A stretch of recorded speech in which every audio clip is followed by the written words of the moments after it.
Agora vamos para a mesa 4, são as leis de Maat e filosofia da Kawaida. Com olha, a nossa irmã Sandy, que vai moderar agora, e o nosso convidado é o Gabriel Swahili. Gratidão e axé na vossa mesa.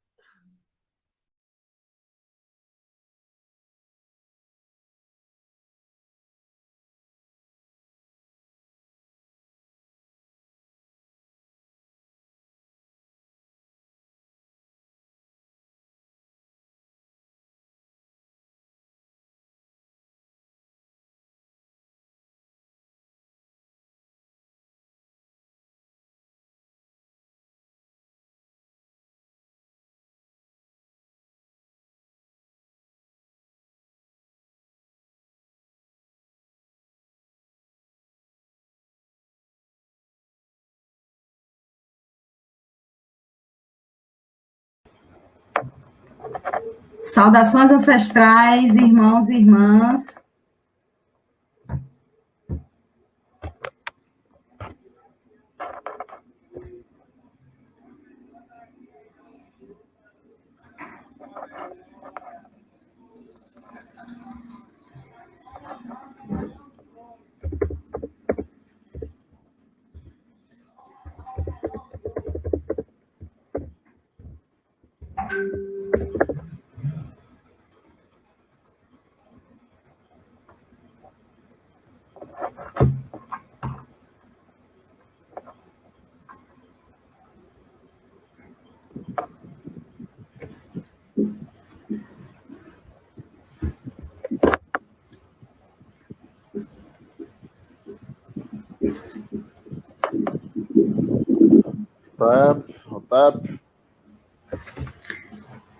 Boa tarde, saudações ancestrais, irmão.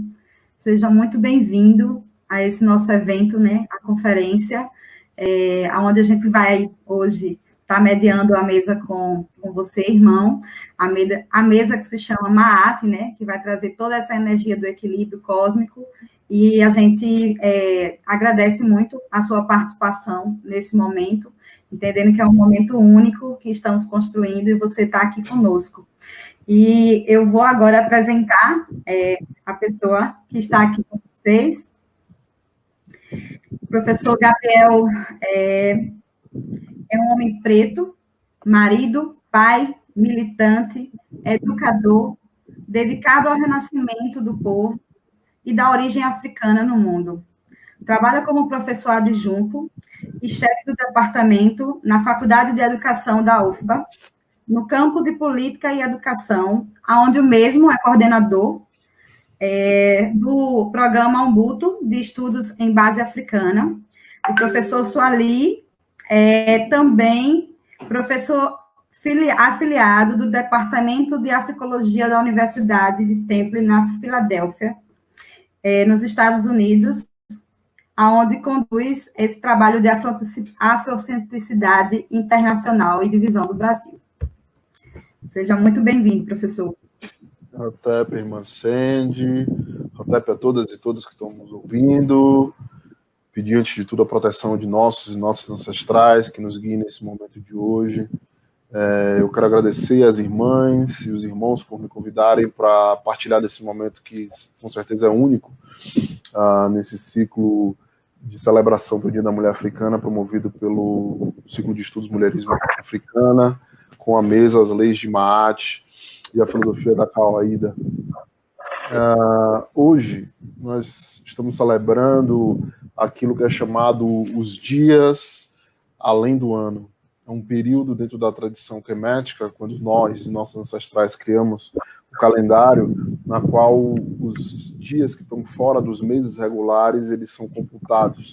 E não por coincidência, hoje é considerado o nascimento de Auzete, aquela que é conhecida como Ísis pelos gregos e chegou a gente como Ísis. Auzete, que é a esposa de Ausar, o rei agora do além-mundo, conhecido como Osíris, e mãe de Heru. E hoje é o dia que, dentro da tradição quemética, nós celebramos, e eu estou muito feliz de estar aqui e sinto a força de Auzete, sinto a força da restauradora, aquela que recuperou Alzá depois do assassinato e do desmembramento feito por Sete, e permitiu que ele ressurgisse para governar no mundo do além, né, no mundo que a gente chamaria na tradição Yorubá do Orum.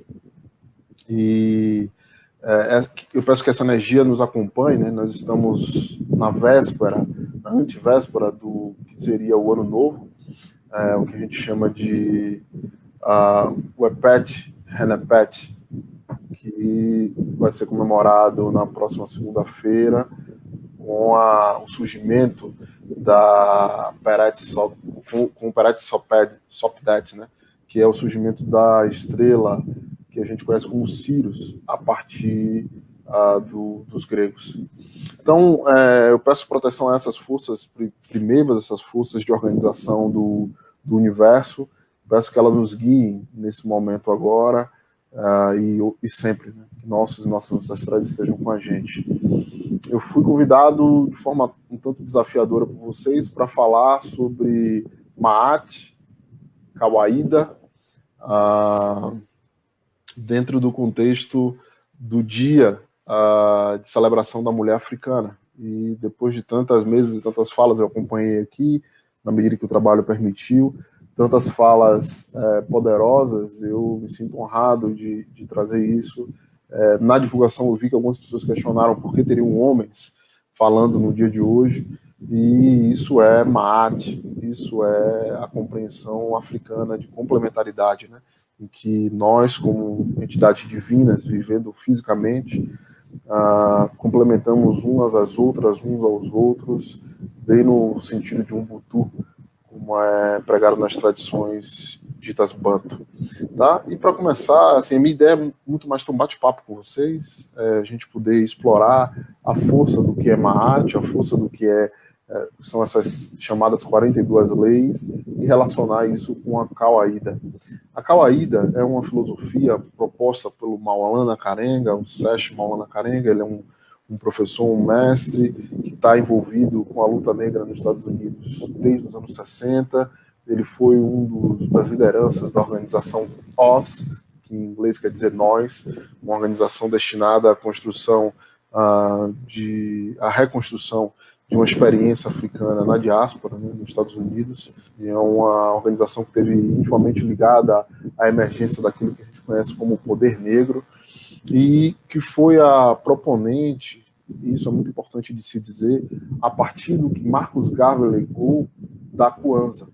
Então, essa organização, a partir da Kawaida, que é um sistema filosófico, e Kawaida é uma palavra em Kiswahili, que quer dizer, ao mesmo tempo, tradição e razão, ou seja, recuperar e manter a nossa tradição, balizando-a, equilibrando-a a partir da razão.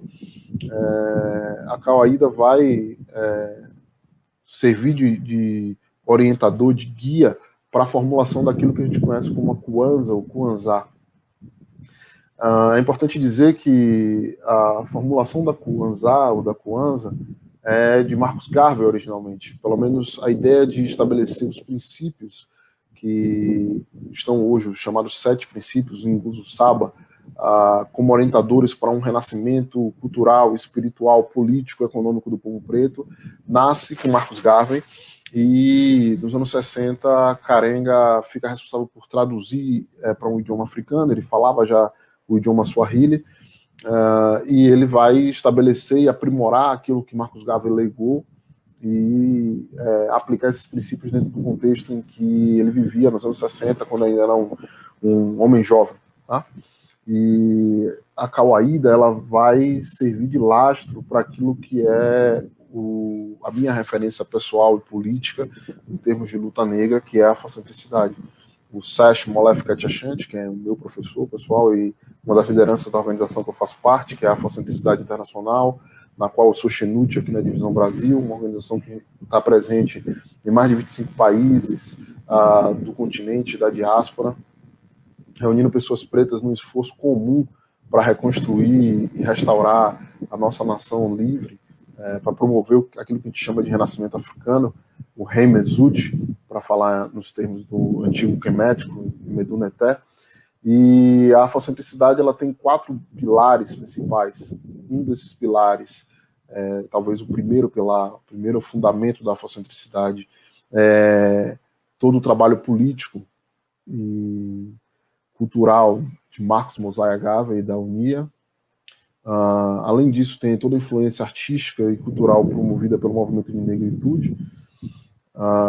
Você tem a Kawaida, proposta por Maulana Karenga, que é um terceiro pilar, e o quarto pilar é o projeto científico de Cheikh Anta Diop, é a historiografia de Diop, tudo aquilo que Diop fez no sentido de usar a ciência como arma dentro do nosso esforço de libertação para orientar o nosso caminho.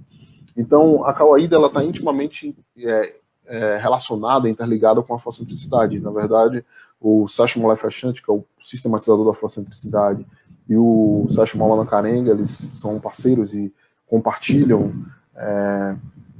conjuntamente desse caminho de estabelecimento, o reestabelecimento de princípios queméticos, de princípios africanos, como base para a nossa ação política, nossa ação vital, nosso caminho na vida. E a Kawaida ela é um sistema que tenta investigar tudo aquilo que foi construído no passado, dentro da tradição africana, desde nossas civilizações clássicas, como Kemet, que a gente conhece como Egito, ou como Kush, que a gente conhece como a Núbia, o Sudão, e todas as outras civilizações africanas, e aplicar isso no nosso cotidiano. Então, a Kawaida é uma espécie de sistema científico espiritual de restauração dos nossos princípios, que vem sendo elaborada ano a ano pelo Maulana Karenga e por mais outras pessoas que colaboram e contribuem para a produção desse processo político, desse processo cultural e intelectual. E o que a gente tem de mais conhecido como produto da Kawaida é o Kwanzaa. É uma cerimônia, uma festa, uma celebração promovida em vários cantos do mundo, na qual 7 princípios, que são os Nguzo, o Saba, também em Swahili, são afirmados na busca por construir autodeterminação política, econômica, cultural, espiritual para o nosso povo. Esse é o princípio, tá, da Kawaida. E a Kawaida ela busca principalmente investigar os nossos antigos textos sagrados e as nossas antigas construções científico-espirituais para estabelecer e trazer à tona aquilo que é Ma'at. E o que é Ma'at? Ma'at é um princípio, né? As tradições espirituais, a gente chama de religião, por falta de uma palavra melhor, mas não é efetivamente uma religião, mas as tradições espirituais africanas, e você vai encontrar isso no Candomblé, vai encontrar isso na Umbanda, vai encontrar isso no Voodoo, parte da compreensão de que nós temos uma divindade suprema que governa a realidade, governa além da realidade, e que essa divindade suprema ela se espelha na realidade através de forças que organizam o universo. E a essas forças a gente dá diversos nomes, Orixá, Voodoo, Inquice, Loa, uma série de nomes em diversas tradições. E no antigo Kemet, a gente usava o nome NTR. NTR, não sei se vocês são familiarizadas e familiarizados com os princípios do Medunater, do idioma do antigo Kemet, do antigo Egito, não se escrevia as vogais. Então, a palavra N, T e R é a palavra que está na raiz de muitas palavras que hoje são utilizadas em idiomas ocidentais, como o próprio português, a natureza. Então, NTR representa os princípios naturais que organizam o universo. Tudo aquilo que a gente vai aprender na ciência ocidental, a partir da física, por exemplo, ou da química. Todas essas ciências partem de uma compreensão africana ancestral de entendimento da realidade, tanto no plano físico quanto no plano espiritual. E Ma'at é um dos NTR, ou uma NTR, ela é uma representação, uma força simbólica feminina que organiza na realidade os princípios de justiça, de retidão, de equilíbrio, de harmonia e de reciprocidade. Então, Ma'at, ela é simbolizada por uma mulher alada, usando uma pena num didê, numa coroa, uma pena na sua coroa, e essa pena é também um símbolo que a Maat representa. Pois quando todo ser humano, dentro da tradição do antigo Kemet, dentro do seu sistema espiritual, chega no momento final de sua vida e vai em direção ao salão dos chamados mortos, né, ou vai fazer aquilo que na tradição se chamava a caminhada de saída para a luz, ou seja, retornar ao mundo além da realidade, além do mundo dos vivos, né, aquilo que a gente passou a chamar de céu aqui no Ocidente, mas que é uma interpretação equivocada. Todas as pessoas são levadas diante de uma balança, e nessa balança o nosso coração é pesado. E no outro lado da balança, no outro prato, né, da balança, é posto uma pena, que é Maat. E essa pena, ela vai exigir, ou vai contrapor o seu coração, o seu IB, para ver se a sua conduta, na realidade, a sua conduta durante a sua vida foi legítima, se essa conduta foi uma conduta ilibada. E nesse momento, foi uma conduta correta. E nesse momento, as pessoas apresentam o que é chamado de 42 confissões de Maat. A gente traduz como lei, mas não são leis no sentido de que são regras que você precisa cumprir. Elas não são mandamentos vindos de fora que você deve aceitar, encaminhadas por um Deus, por exemplo. Pelo contrário, isso são princípios, né? São dimensões que orientam a sua vida, são um conjunto não de regras normativas, mas um conjunto de princípios orientadores para a sua caminhada, e que quando você se encontra frente à divindade, frente a Anpu, que é a divindade que guarda o mundo dos mortos, né? E você vai avaliar a sua própria vida e saber se sua vida vai te levar em direção à luz além, né, o mundo onde a Alzá governa, e onde, ou se você vai acabar no esquecimento infinito, vamos chamar assim, você vai proferir essas proclamações, você vai repetir essas proclamações, e essas proclamações, se forem corretas, se tiverem afins com a conduta na sua vida, elas vão lhe permitir caminhar em direção à luz. Eu vou falar aqui muito rapidamente, tá? São 42 princípios, ou que a gente chama de leis, né? E eles estão na base daquilo que virou os 10 mandamentos dentro da tradição ocidental. Então, o primeiro deles é eu não pequei, mas pecar é uma palavra ruim, tá? É muito difícil traduzir o Meduneté para o português, porque esse pecar é desviar do caminho. Cada pessoa tem seu próprio destino, cada pessoa tem seu próprio caminho. E se você desvia do seu caminho, se você perde o seu caminho, isso é ofender a Maat, é ofender o princípio da harmonia, ofender o princípio de organização do universo. O segundo é eu não roubei por meio de violência, ou eu nunca assaltei. O terceiro é eu não furtei, não peguei de forma indevida o que não era meu, mesmo sem violência. Eu não assassinei nenhum homem ou mulher, o quarto princípio. Eu não me apropriei de oferendas, ou seja, tudo aquilo que é ofertado às divindades, é ofertado à comunidade, eu não usei, aquilo que é construído coletivamente, eu não estou usando para fins próprios.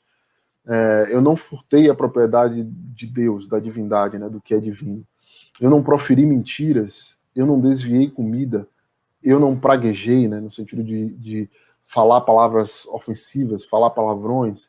Esses princípios são princípios que organizam o nosso cotidiano, aquilo que a boca transmite, e isso vai para as tradições judaico-cristãs a partir de nossas referências, contamina nosso próprio corpo, tá? Então, a forma como você pensa, a forma como você se conduz, que você fala, é muito importante para a Maat. Eu não cometi adultério, ou seja, eu não cumpri os meus acordos, né? Eu não estabeleci acordos e deixei de os cumprir, especialmente com as pessoas com quem a gente se casa, né? Ou constrói uma relação. Eu não chamei ninguém ao choro, não estimulei que ninguém entrasse em pranto, em choro. Eu não fiquei remoendo sentimentos inúteis, eu não alimentei o remorso ou o rancor. Eu não ataquei nenhum homem ou mulher, eu não sou um homem ou mulher de falsidade. Eu não furtei das terras que foram cultivadas, ou seja, eu não me apropriei do trabalho de outras pessoas, eu não desviei o fruto do trabalho de outras pessoas. Eu não fui bisbilhoteiro, né? Não tentei tomar parte em segredos que não me dizem respeito de forma indevida. Eu não caluniei, eu não senti raiva sem uma justa causa, e esse é um princípio importante, tá? Maat não é uma deusa da paz, apesar dela promulgar a harmonia não é ausência de guerra. A harmonia, a paz, a reciprocidade, num princípio maatiano, num princípio de Maat, não implica em você não fazer uso da violência. Pelo contrário, você pode precisar fazer uso da violência para restabelecer o equilíbrio.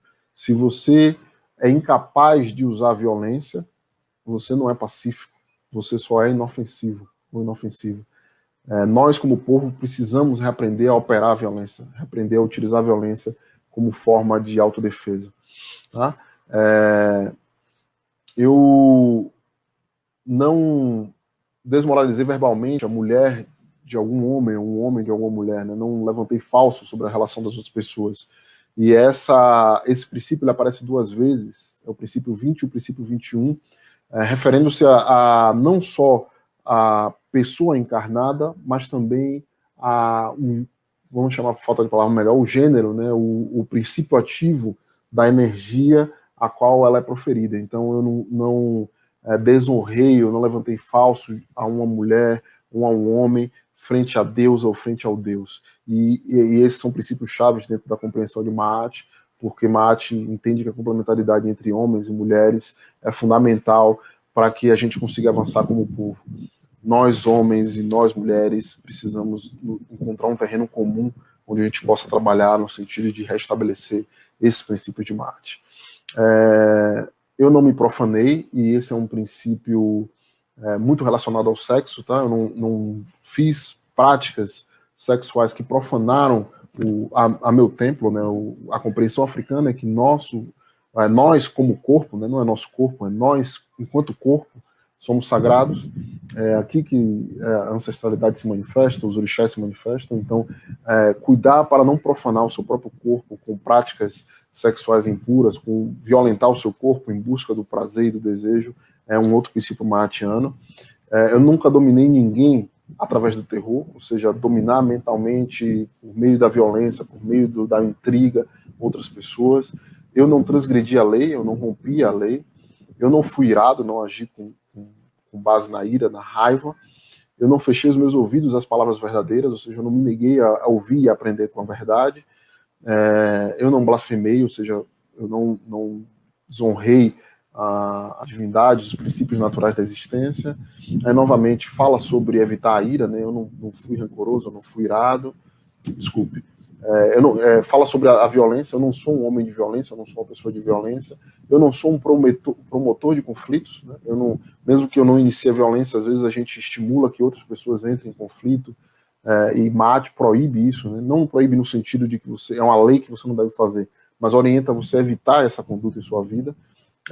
Eu não agi ou julguei uma pessoa com pressa injustificada, eu não multipliquei minhas palavras em discursos, eu não falei mais do que eu fiz, né? Eu não inventei, eu não tentei me vangloriar, eu não pressionei em debates, ou seja, eu não forcei as pessoas, em meio a um debate, a entrar em uma fala mentirosa. Eu não usei a mentira para obrigar as pessoas a fazerem o que eu quero em debates. Eu não levei alguém ao erro, e por isso eu não fiz mal. Eu não pratiquei feitiçarias, eu blasfemei contra o rei, a nossa liderança, o Perat, né? E aí feitiçaria no sentido de usar as energias mágicas, as energias místicas, os princípios científicos e espirituais para fazer mal injustificadamente a outras pessoas. Eu nunca levantei minha voz e falei com arrogância ou raiva. 37. Eu nunca amaldiçoei ou blasfemei a nenhuma divindade, e a divindade é especialmente a natureza divina de cada pessoa, né? Negar a divindade das outras pessoas. Eu não agi com raiva maldosa, eu não furtei o pão dos deuses, né? Os princípios de organização da tradição e das pessoas que cuidam da tradição e das divindades. Eu não desviei os bolos Kenfu, que é um tipo de comida específica que a gente produz e faz para o espírito dos ancestrais, né? Então, para os espíritos dos mortos, né? Dos mortos viventes. A prática, isso é muito curioso, porque as pessoas falam que o Kemet era europeu, né? Que o Kemet era branco, eles tentam vender isso. Mas você vai achar no Kemet a mesma prática que você vai achar em toda a África Negra de ofertar comida a ancestralidade. Então, eu não neguei a parte que é devida aos meus ancestrais. Né? Reconhecer que se nós estamos aqui graças a quem veio antes e nos trouxe até aqui. E, por fim, eu não matei o gado pertencente a um Deus, ou seja, eu também não tirei, não neguei os princípios que organizam a continuidade da nossa cultura, da nossa tradição, da nossa espiritualidade.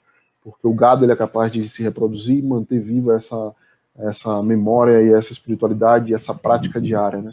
Nós precisamos restaurar a Maat, precisamos restaurar os princípios que organizavam o nosso culto às forças naturais, o nosso culto ao mundo físico, ao mundo além do físico, e para isso nós vamos precisar, sem dúvida, investir nossa energia, dedicar nosso tempo, dedicar a nossa produção, nosso dinheiro, para recuperar isso. Tem muita gente muito boa fazendo muitos trabalhos de restauração, tanto dentro da tradição quemética, quanto em Ifá, quanto nas tradições Banto, Congo, Angola, em outras tradições, e é fundamental, e isso que a Kawaida defende, é fundamental que a gente pegue esses princípios e aplique na nossa prática diária. Não adianta ter uma relação religiosa, e aqui eu falo religiosa no sentido ocidental, de levar a um templo ou a um momento da semana o nosso culto. A prática de Maat é diária. Eu vou finalizar, né, a Kawaida e, consequentemente, a afrocentricidade, ela é o estudo do que nossa ancestralidade fez para atualizar isso para a gente aqui hoje, compreendendo que nós somos essa ancestralidade viva, mantida viva, e Maat, ela é um princípio que está relacionado à origem da palavra matemática. Tá? Quando essa força vital, essa força natural foi estabelecida, ela procurou sempre calcular a harmonia e construir uma espécie de nivelamento entre todas as coisas. Por isso que homens e mulheres dentro da tradição africana sempre tiveram lado a lado. E dentro da tradição do Vale do Rap, que é o que a gente conhece como Vale do Nilo, a gente está agora vivendo um processo de início do ano, porque é o início do período de cheia do Nilo, quando é o surgimento da estrela Sopdet em antigo quemético, Sirius em grego, ou Sig-Tolo no idioma Dogon, que é um idioma que ainda cultua a prática da existência dessa astronômica e astrológica dessa estrela. Quando a cheia do Nilo vinha, todo o campo que se tornava propício ao plantio era coberto. E toda vez que o Nilo se retraía para suas margens, era necessário recalcular o que representava o território de cada pessoa, de cada família, de cada comunidade. E esse cálculo era um cálculo feito segundo as normas de Maat, usando cordas para medir a distância entre cada um, variando, evidentemente, a necessidade. Se numa família aumentou o número de pessoas, aumentava o terreno. Se uma família se mudou para outra região, aquele terreno podia ser redistribuído comunitariamente. E esse cálculo é o que dá origem à matemática. Os princípios matemáticos de cálculo da realidade, de compreensão da realidade como número, vêm do culto a Maat. E, evidentemente, que você vai ver a universidade, as escolas, toda a literatura ocidental, dizendo que as pirâmides, que quem inventou a matemática são os gregos. E aí, as chamadas pirâmides só podem ter sido construídas, então, com o pessoal jogando as pedras para cima e elas caindo em ordem. Né? Porque se não existia matemática, não existia engenharia, não existiam princípios organizadores de todas as construções do antigo Kemet, do antigo Egito, e tudo isso só veio surgir posteriormente com os gregos. Como é que todas as grandes maravilhas gravadas em pedras, feitas por nossos ancestrais, foram feitas? Foi meramente acaso? Restaurar Maat é uma responsabilidade nossa para recuperar, restaurar aquilo que nos foi perdido. E não há nenhum outro caminho se não for o caminho da complementaridade, o caminho da justa medida e o caminho da reciprocidade. Maat não é pacifismo Haribo, tá? Não se trata de entrar numa de que nós somos irmãos e vamos viver em harmonia. Maat é reciprocidade. Reciprocidade é também devolver aquilo que te entregam. Se o inimigo está disposto a matar nossas crianças, se o inimigo está disposto a destruir as nossas idosos e idosas, destruir nossa cultura, aniquilar o nosso povo, até que ponto nós vamos poder sobreviver se nós não encarnarmos o princípio de Ma'at, de devolver ao inimigo aquilo que ele está nos entregando, reciprocamente. Axé, vamos trocar uma ideia agora, eu estou aberto a perguntas, um só destino, um só caminho, família.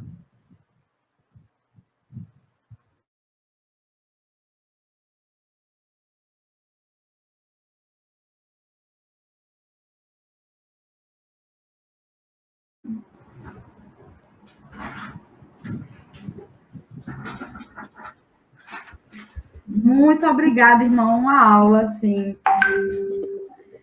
Esse evento está sendo maravilhoso e, assim, a energia ela está circulando nas né? A sua fala nos engrandeceu demais. Temos algumas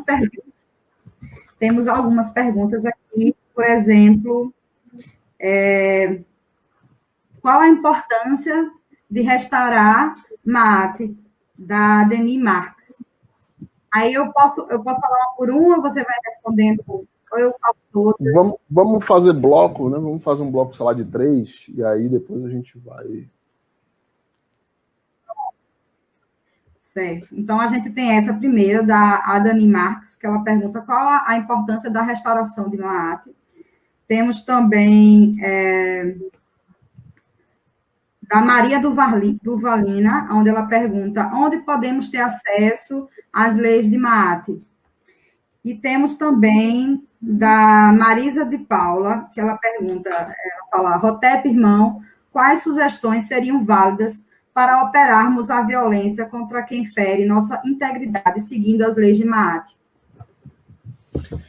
Então, primeiro sobre os princípios, né, o que a gente chama de leis de Ma'at. Tem um vasto material em outros idiomas, em francês ou em inglês, mas a gente ainda está trabalhando para traduzir em português. O que a gente tem em português traduzido, em geral, são materiais traduzidos dentro do escopo do Ocidente. Então, eu não garantiria. Mesmo boa parte dessa tradução que eu apresentei aqui hoje, ela não é uma tradução detalhada, porque muitas coisas dentro do princípio do antigo Kemet são, como dentro de toda a tradição africana, são frases que são extremamente simbólicas e que guardam mais de um sentido.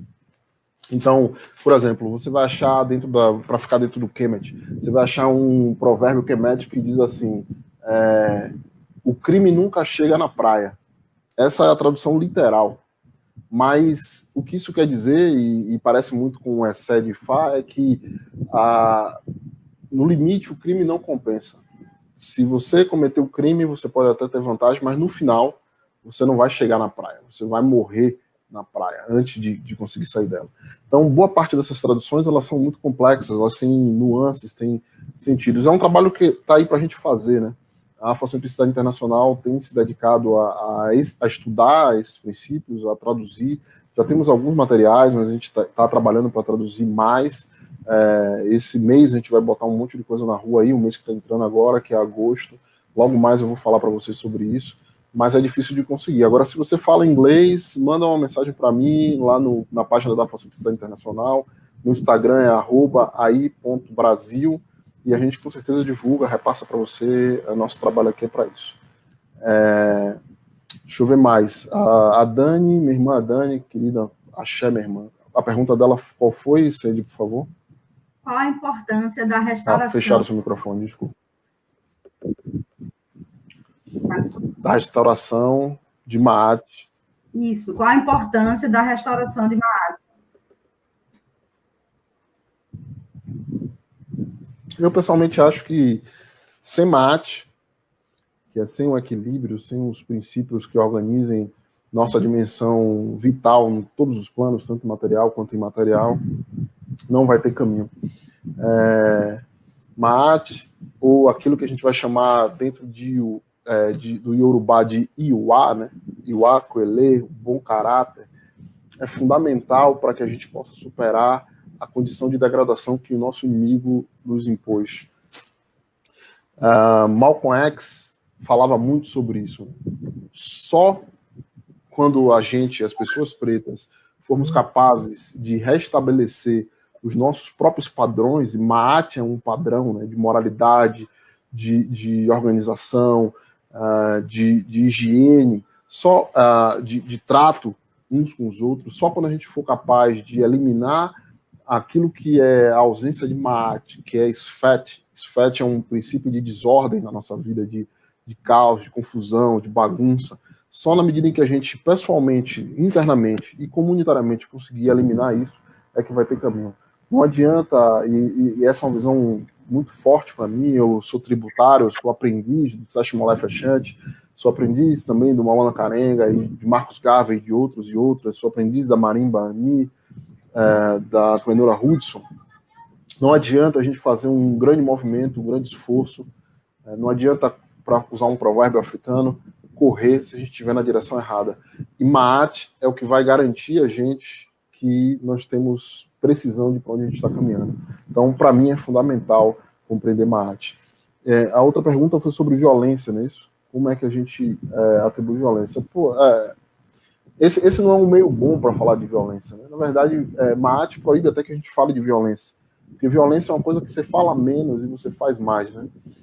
Mas se eu pudesse falar do que é violência, prepare seu corpo, treine fisicamente, treine com armas, se você puder, tanto armas de fogo como armas brancas, prepare mentalmente para estar disposto a lidar com o inimigo, lidar com a violência quando ela vier.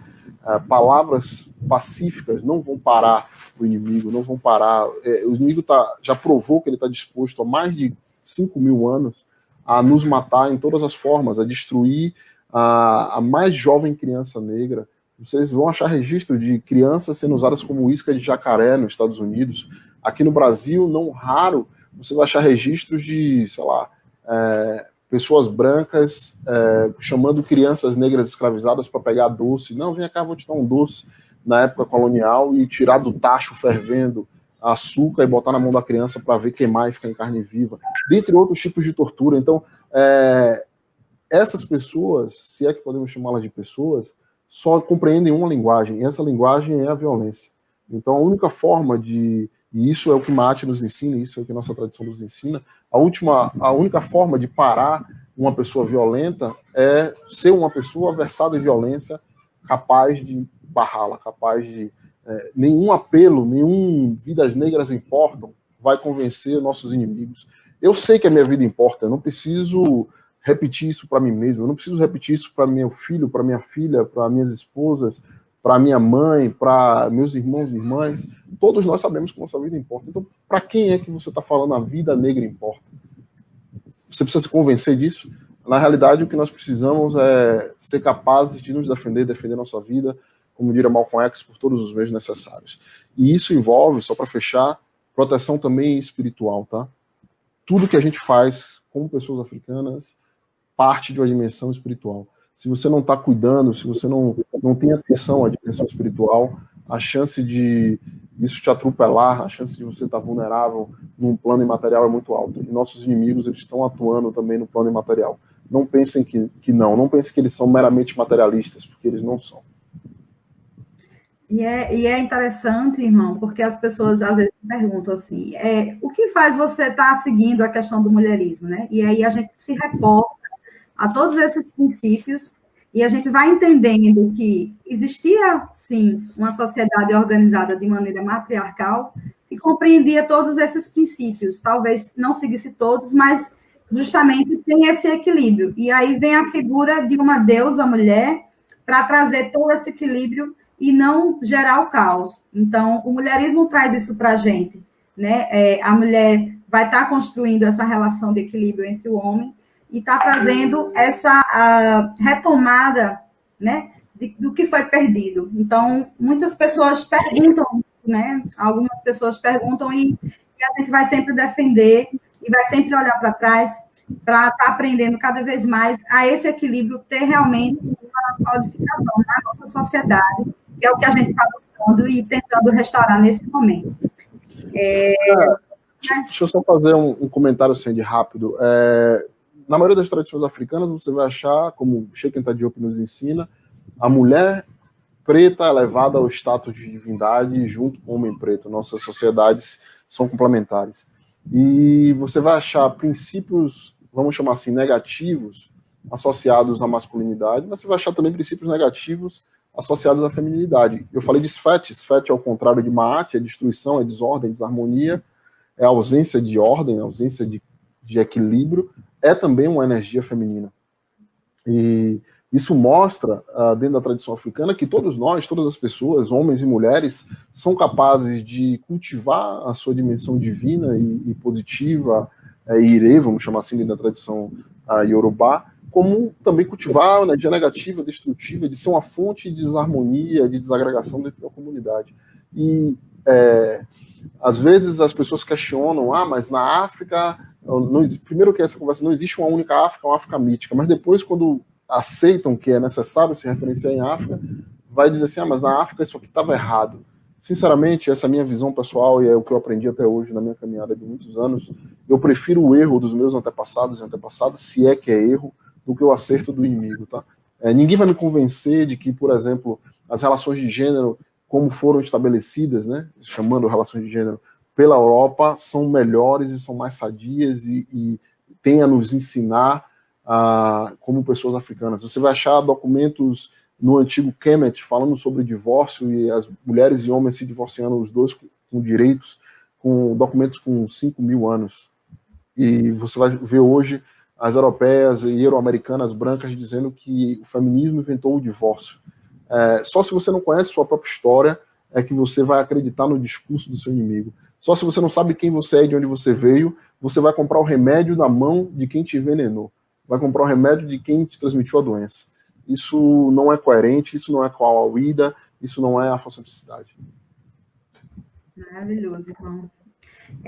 A gente pode seguir com mais um bloco de perguntas? Com certeza, irmã. Estou à vontade, estou às ordens. Então, temos aqui ainda a Dani Marques, que ela pergunta da importância de restauração de Maat para as nossas práticas e políticas atuais. Ela ainda continua na mesma linha da restauração, pelo lado político. A gente tem a Najara Tavares, que pergunta qual a similaridade dos princípios de Maat com os ensinamentos nas comunidades de cultos aos orixás. E fechando esse bloco de 3, temos o Eduardo Ribeiro. É possível pensar numa adaptação das confissões de Maat para inspirar uma ética pan-africana ampla, ou esses princípios devem ser seguidos à risca? Tá, eu vou começar com minha irmã Najara. E essa é uma visão pessoal, partindo da unidade cultural da África Negra, eu vejo total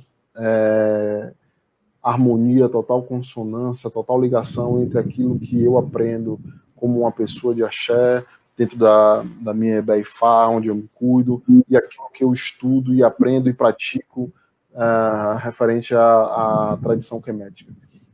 É muito similar, os princípios, a noção da força vital, né, que é o Nguzo dentro da tradição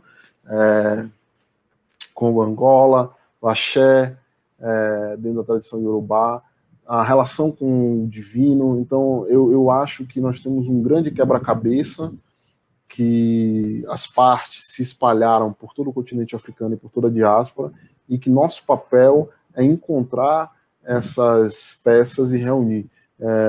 Uma das minhas esposas, Laila Swahili, é originária de Pernambuco e iniciada no candomblé lá, e na maioria das casas de Pernambuco você tem necessariamente uma Yalorixá e um Babalorixá.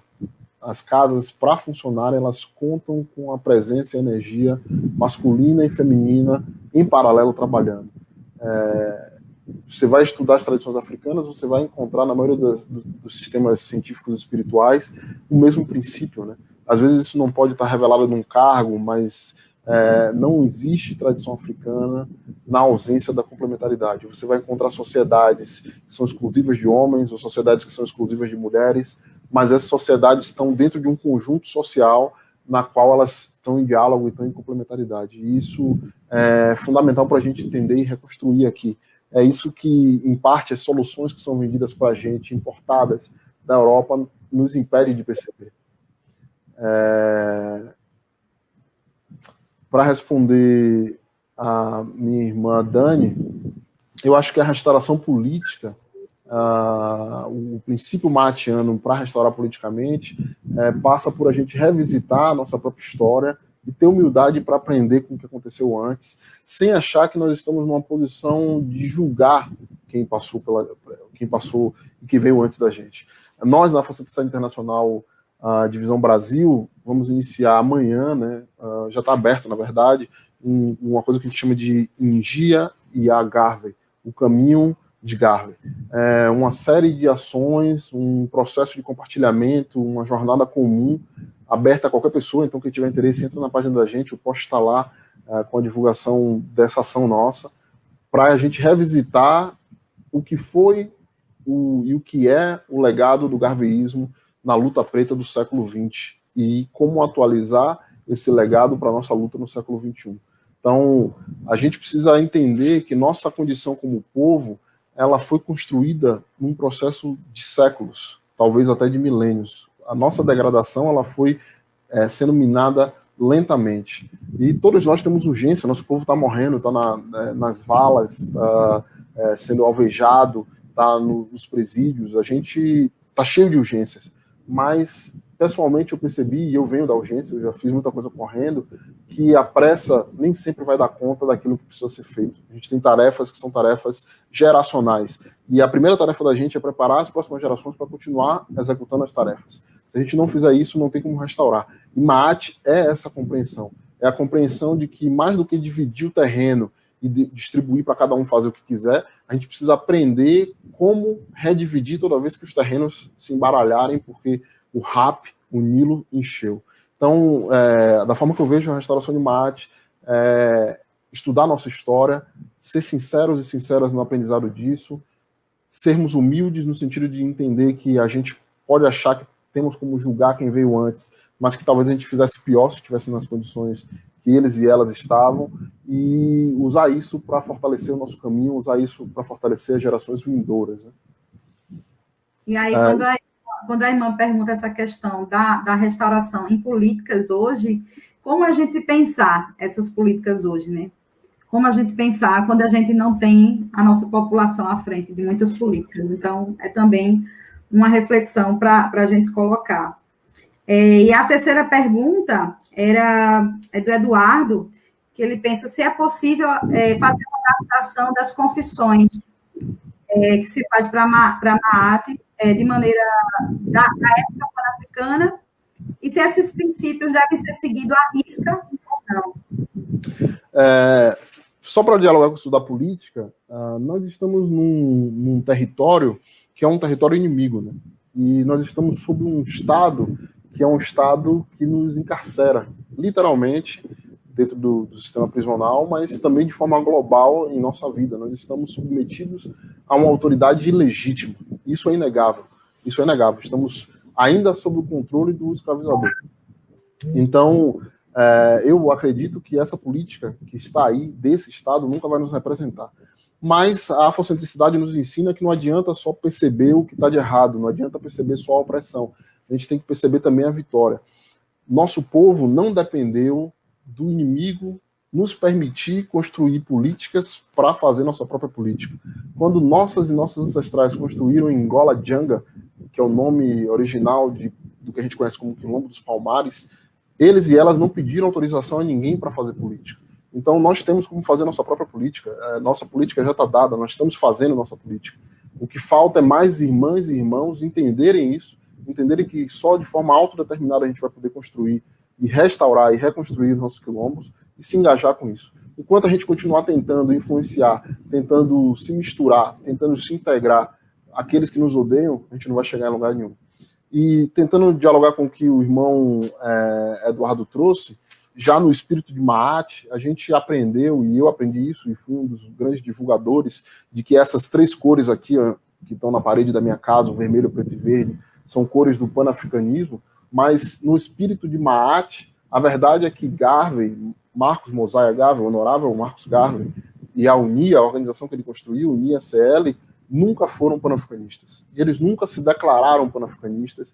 E esse processo de fusão entre o que Garvey fez e o que o panafricanismo é uma coisa muito mais recente, após a morte de Garvey, que foi feita de maneira um pouco complicada. Evidentemente que nós temos muitos irmãos e irmãs que se entendem, se declaram panafricanistas, contribuindo de forma muito profunda para a libertação do nosso povo, mas por Maat, por entender que a verdade e a harmonia e o equilíbrio precisa ser estabelecido, a gente tem que contar essa história, a gente precisa restaurar o que aconteceu. E o que aconteceu, de forma muito curta, é que a pessoa que articulou o que hoje a gente conhece como panafricanismo, o seu principal o principal restaurador do panafricanismo que a gente conhece hoje, aquele que levou o nome ao conhecimento mundial, que é o Du Bois. Ele era um inimigo de Garvey, ele foi um traidor do nosso povo, ele trabalhou com os inimigos do povo negro para destruir todo o projeto de redenção africana e de libertação africana e de renascimento africano que Garvey encarnava.